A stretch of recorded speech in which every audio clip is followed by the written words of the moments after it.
Prime Minister, it is a true honor for us to have you joining us today. And also, we're so thrilled at Forbes to be hosting this conference here in Bangkok.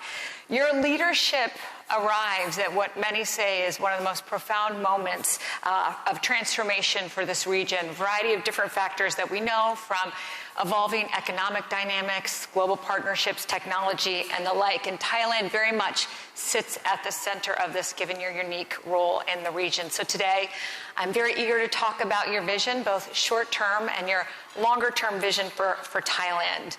I want to start off, you've been in office for 100 days. Many in this room are from the international business community, CEOs and the like, who may be less familiar with the dynamics of the region. For the benefit of this audience, can you give some perspectives on the developments that led you to taking on this role? And before we talk about some of your policies in greater depth, helping to understand where you see Thailand today in the context of where you hope to bring it forward. Thank you very much. Thank you, Moira, and thank you, Forbes, for having me. I'm very excited to be here. And I just told you and all the Forbes family that if it's going to be in Thailand, I wouldn't be this excited. So if it's in English, just a little bit nervous. Of course, today I had a chance to tell you about all the vision of Thailand. So this morning I had a chance to talk about the whole picture of Thailand in 2025. So let me tell you about like right now this year that since I became a prime minister, there's a lot of the trust and the confidence that I have to go and make people understand what we're standing right now, because all the investment right now is very important. Because over a decade that Thailand is not growing as fast as we expected to, so we need like new income for the country, like new investment for the country too. So the former Prime Minister, Nsettha, was planning on inviting all the investors to come to Thailand. As you can hear from the news, like Google and Microsoft and many more successful business to come and invest in Thailand. So the first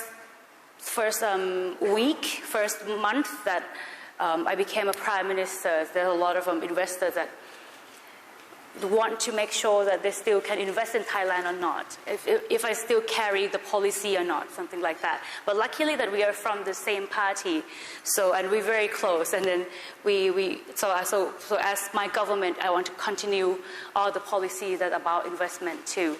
So first month, I went on and tell all the country, all the leaders, all the companies and CEOs that I still want to invest. I still want the people to invest more in Thailand.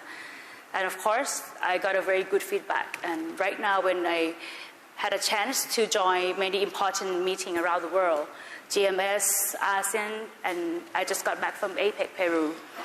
2 days ago, I still woke up at 3 a.m. for 2 days now. But I had a really good talk with all the leaders, and they're very excited to invest in Thailand as well, and they see a very good chance because, I used to be in the private sector before. My family is doing a business, like hotel business, mostly about hospitality. So I understand like all the pain that can possibly happen for the private sector. So right now, I'm a government. When I get a chance to talk to all the CEO and people who interested in investing, I told them that the government fully support on all the investment, because I understand that we have to involve all the paperwork, all the steps that can be very painful for the private sector, and I understand that sometimes when you're not Thai and you come to Thailand and you think, where do I go next?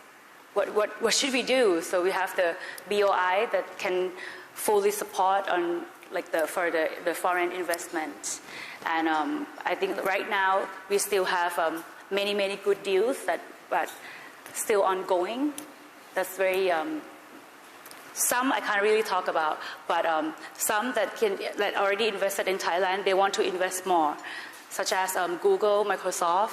They want to invest more. They already invested about like data center, and that would create more jobs and more income for the country. So when I have a chance to talk to them, I told them that, of course, like in Thailand, people speak Thai, and if they can come up with the training course in English, in Thai, so it can help Thai people understand more about like AI business, about technology business. So that's the first thing that I requested for doing the business in Thailand. And the next, I told them that I try to improve the education as fast as possible. That's many things that I have to do all together at once. So there's a lot of things that need to be improved because over a decade that Thailand is growing slower than we expected. So we can't really do one thing to fix all the problems. We have to do many things, just like we like building one watch. You know, we can't really miss anything, something like that. That's what I'm trying to do right now. So you've been spending your time laying the foundation in terms of the business case for Thailand, taking out some of the friction or pain points and challenges for businesses to be here, but also investing in education and the like to accelerate that transformation. You mentioned you were recently in Peru for the APEC meeting. You outlined several of your core agenda items, strengthening the country in the broader region, making it more stable for growth and the like. You've also introduced a comprehensive 10-point economic plan focused on really transforming many sectors of the economy. Can you walk us through your core priorities and one or two of those initiatives that you believe exemplify your broader vision for this next phase of Thailand? I understand that, you know, for the business investor, they all want the stability and growth and ease of doing business. So I think it's very important to make sure that's going to happen in Thailand for sure. And like I can give you an example of like soft power that I think that's going to help a lot. Okay, Thailand has a very rich culture, and of course we can start from that. And I believe that people outside of Thailand, they think that when they want to come to Thailand, they understand the food, they understand the people, they understand the culture, and they want to know more about this. So I think this is, of course, like our soft power. So I want to enhance this, like, you know, when you have like Songkran, everybody knows Songkran. But the Songkran day is only like 3 days, like 13, 14, and 15. But in some province outside of Bangkok, they started Songkran since like 8th of April until 21st of April. When we have this kind of information, we try to make our country like connect all the events together.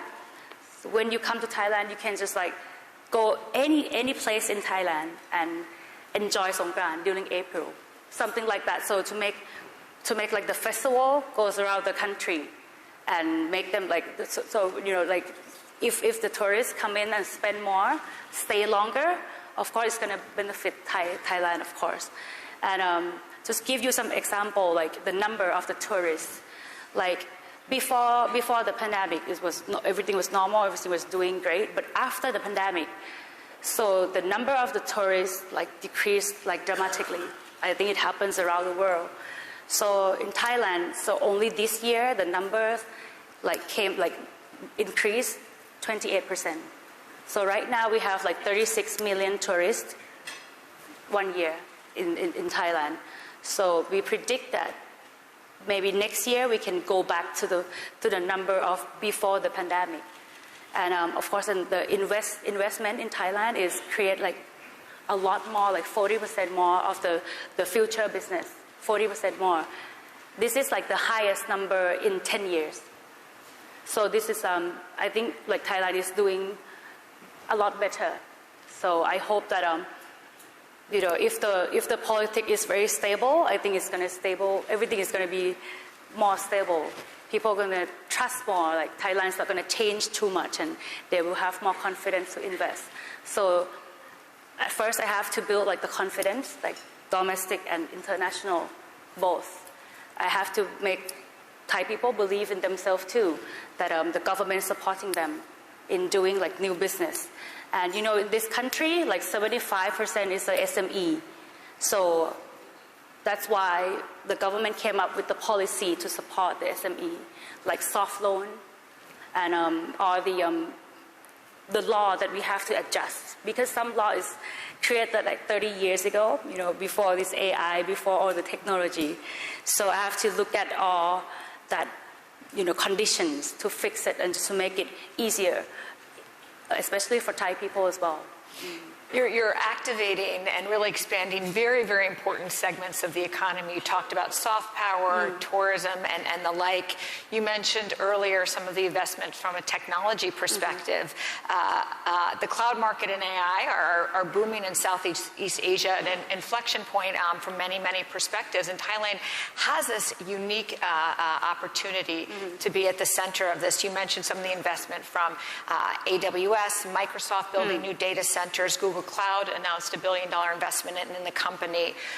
While these investments signal extraordinary confidence in Thailand, there's still the need to build the infrastructure, the talent, and the like to behind that. How do you plan to build on this momentum in the tech space, and what does it take to achieve the leadership position that you've outlined in terms of this opportunity? Of course, that the infrastructure is very, very important. I think I have to build. It's come back to the same thing that I mentioned earlier about we have to push everything all together. Not just one thing can fix all the problems that Thailand has been having, But right now, under my leadership, I try to connect with other countries and people in my country as well, to help out, to make them understand more what I'm doing right now. So the thing that since I'm one of the youngest leader in the world, but the youngest leader in Thailand, and one of the very, very few female leaders in female the world. leader, yes. But I was lucky that. Thank you. On the ASEAN stage, I was the only woman in all the leaders, but the APEC meeting, there were two, so me and the president of Peru, so two women. Not so lonely anymore. Okay, back to the question. Yes, I try to make the confidence and everything, and I think that to build the infrastructure, for the inside problems in Thailand, so the government have done many things. In the past 1 year, we for the 3 years debt suspension for the farmers, we did that, and all the help, the support. Before we have a small package of help, the money, and it didn't help that much. So we come up with the 10 million baht policy to help out the people. And the group of people we study that.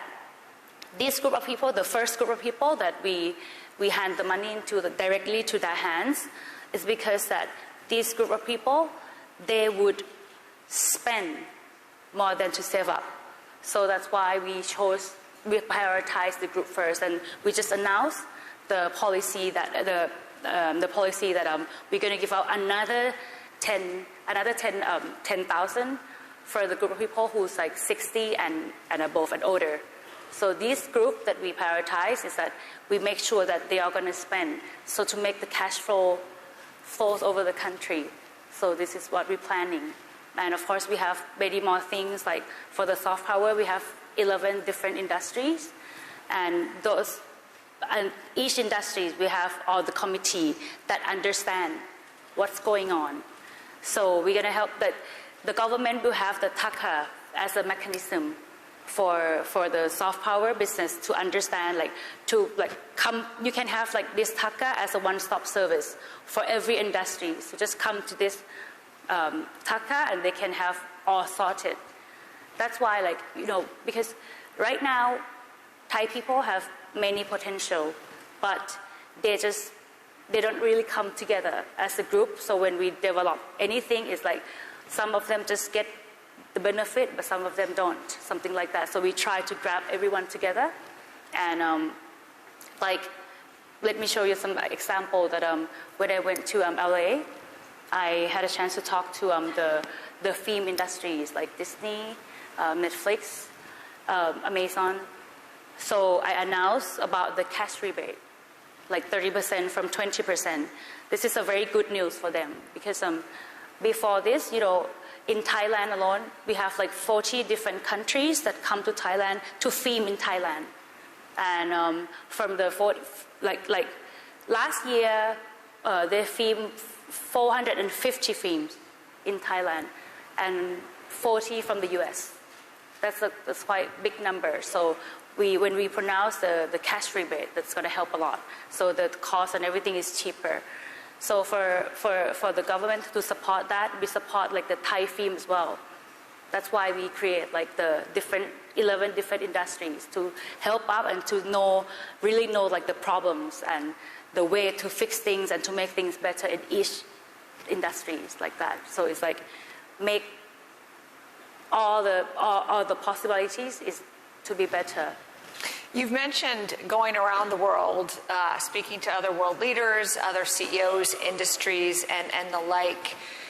For those in this room, can you make the investment case to why Thailand, why now, and what the unique advantages are to this country versus other opportunities in the region? When I have a chance to talk to leader, I think that one thing that is very, very advantageous for Thailand is the location as well. Look, Thailand is the heart of Southeast Asia, so the location is very good, and we have a very strong agriculture too. So when I go talk to leaders, I talk about food security, and they are very excited because they already know that in Thailand we can have a lot of food, and in our country it's very peaceful. So if we can stock the food for them and we can ship out to them like in the best quality, whenever they want. I offer this policy to many countries, and I got a very good feedback on this. And of course the minister is carrying out the policy, and they set the committee to talk about things about the food security, and we try to develop the technology about to retort the food and to keep the food as long as possible, and to send out like the fresh and very good quality of food to other countries. And I think right now Thailand is ready with technology and ready with the stable government. And of course I set up all the policy, and the people who's working for the government is very strong and very well connected with other countries. Yes, so I think it's a very right moment, and it's a very good moment to invest in Thailand right now.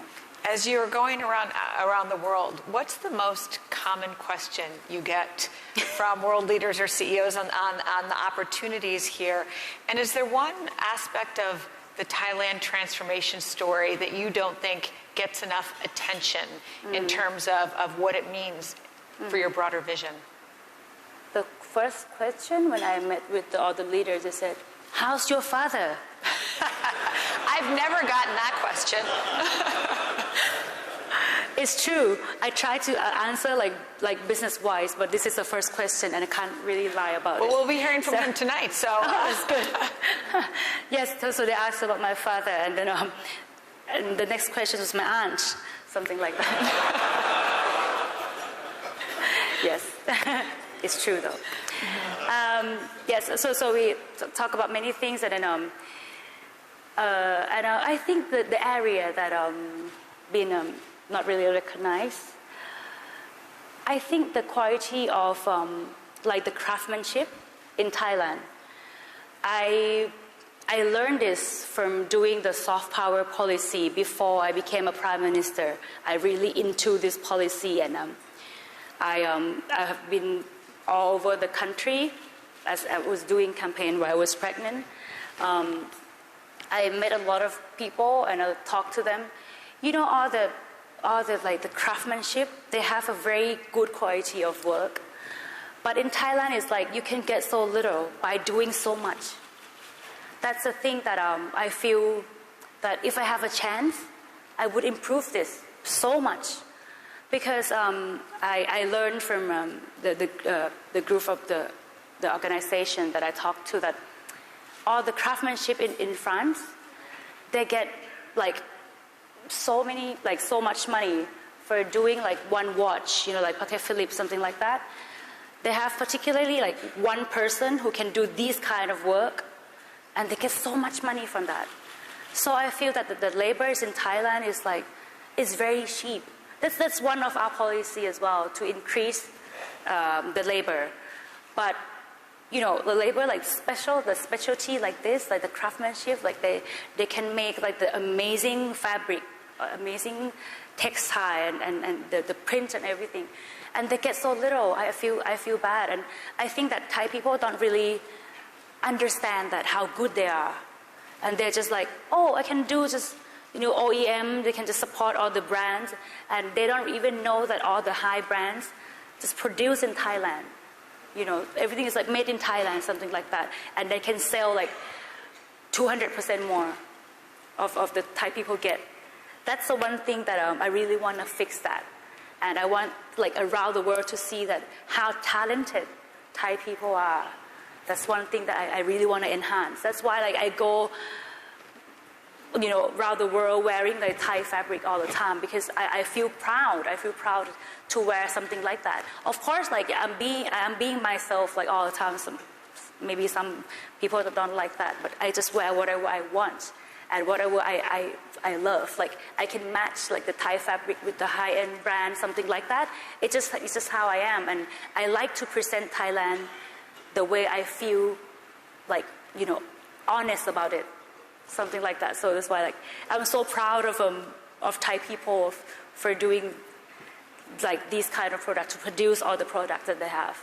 Yes. But it seems like through these different initiatives, you are unlocking aspects of the economy, but also aspects of the workforce to really position Thailand in a different way, or a way that better reflects the country on a global stage, but also reinforces some of the things that you talked about as it relates to soft power and tourism, and understand the culture as a driver of economic value to the country as well.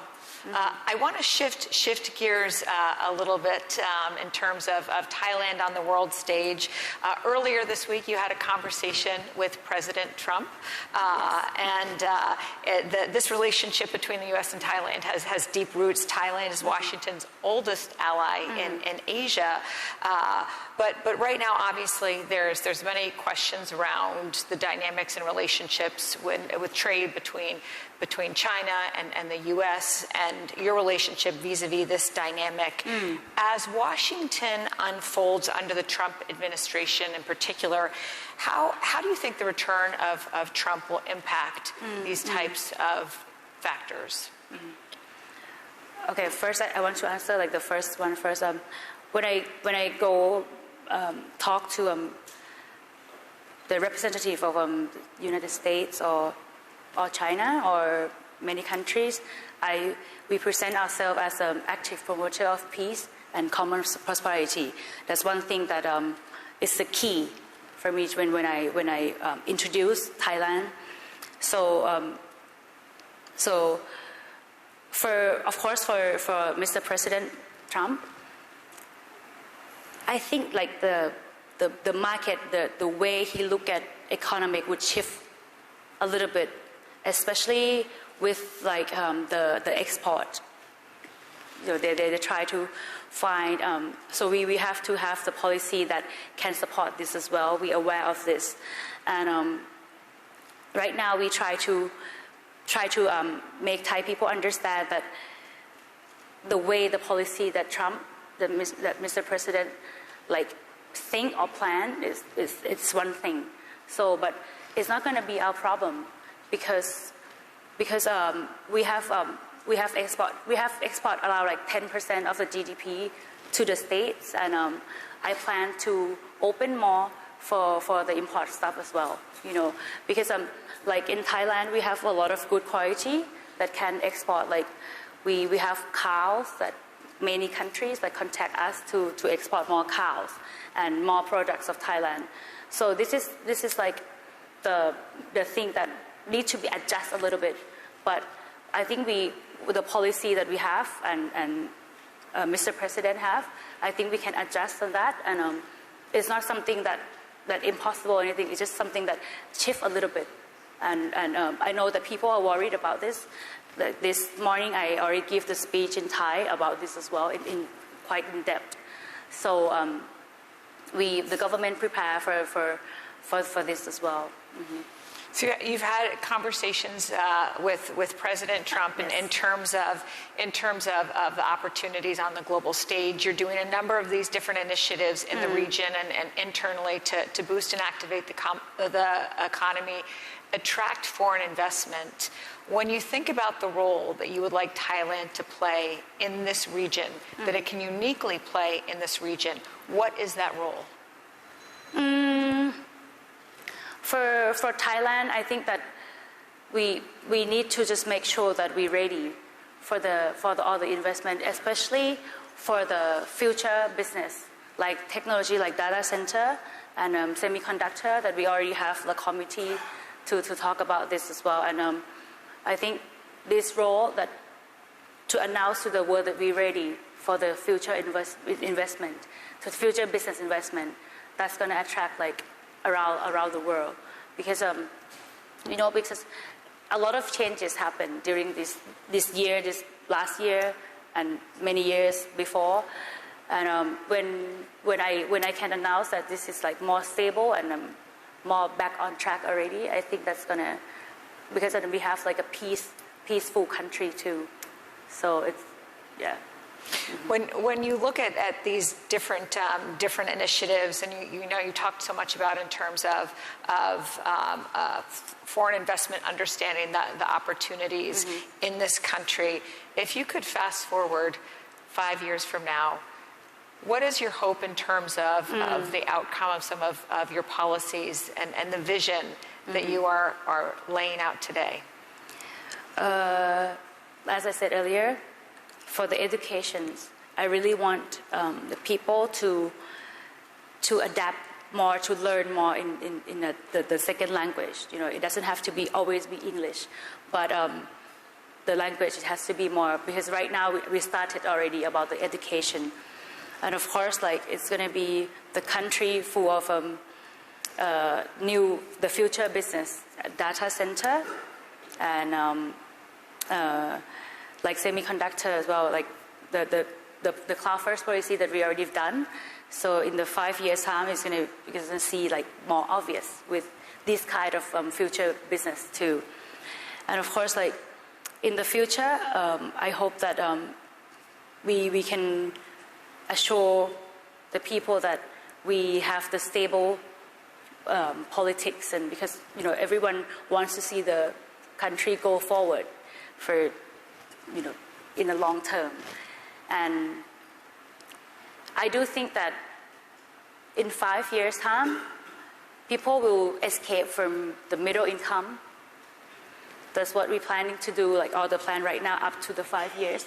Actually, the government plan for like the 10 years time, and we have to make the root of it for even the government change, the prime minister change. But I just want the policy to stick to the country and to the people, and all the benefits that can stay with the people as long as possible, just like 30 baht policy, that 20 years ago until today, we still have that policy, but enhanced the policy, something like that. So that's what, because from my background, I don't want the benefit to just done when the government is done. There's something I just want to build, to just like make the root go deeper for Thailand. So all the policy that I built it today, I try to make it stay forever. That's what I'm planning to do, and of course, I think you will see for sure. Well, Prime Minister, thank you so much for sharing your vision for Thailand and the ways in which you are engaging so many stakeholders and collaborators as part of this vision. We're excited to see what's ahead for this country, and thank you so much for joining us today. Thank you so much. Thank you for having me. Thank you. Thank you, Prime Minister and Moira. Ladies and gentlemen, the Prime Minister will now take her leave.